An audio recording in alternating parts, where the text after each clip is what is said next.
The massive refugee crisis is causing controversy on how to deal with the thousands of Syrians fleeing their homes.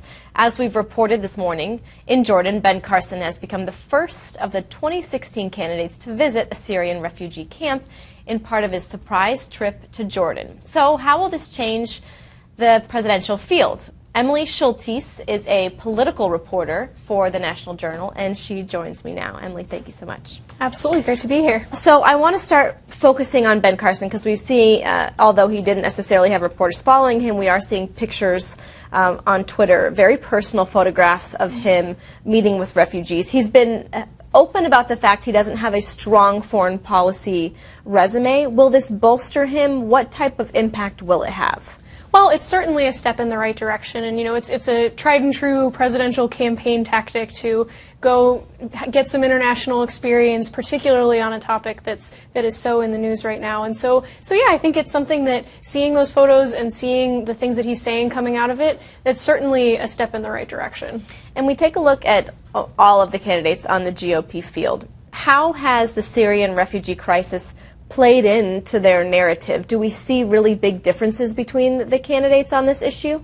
On the Republican side, you're not seeing too much difference. At this point, most of the candidates are either saying that they are opposed to bringing in Syrian refugees or saying that they support governors' rights, to decide whether they want to. It's kind of a bit of a semantic difference, but for the most part, you're seeing them talking about major concerns about bringing those refugees to the states. And of course, it sort of bleeds into the topic of immigration. There was a recent Fox News poll out that said 52% of those polled favored deporting illegal immigrants in the U.S. So when these GOP candidates see these numbers, they really have to answer to that base, and they really have to take a stance. So how is that shaping the field?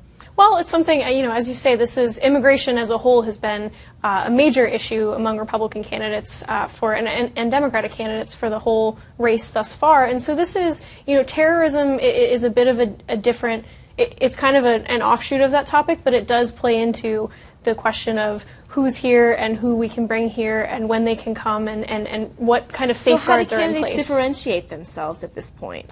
At this point, it's kind of tough. I think there's, when you talk about immigration more broadly, somebody like a John Kasich or Jeb Bush is going to speak about that generally a little bit more differently. But for the most part, these candidates are talking about the things that Republican base voters want to hear. Like you say, that's, they don't want to be different on that topic.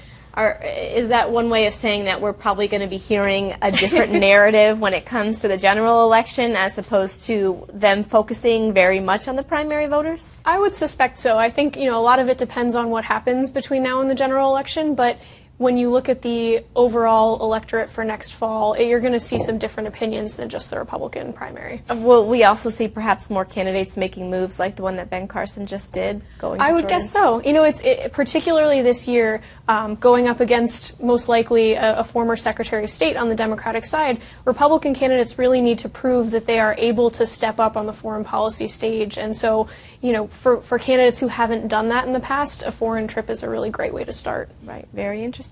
Emily, thank you so much for joining us. We really appreciate it. Absolutely.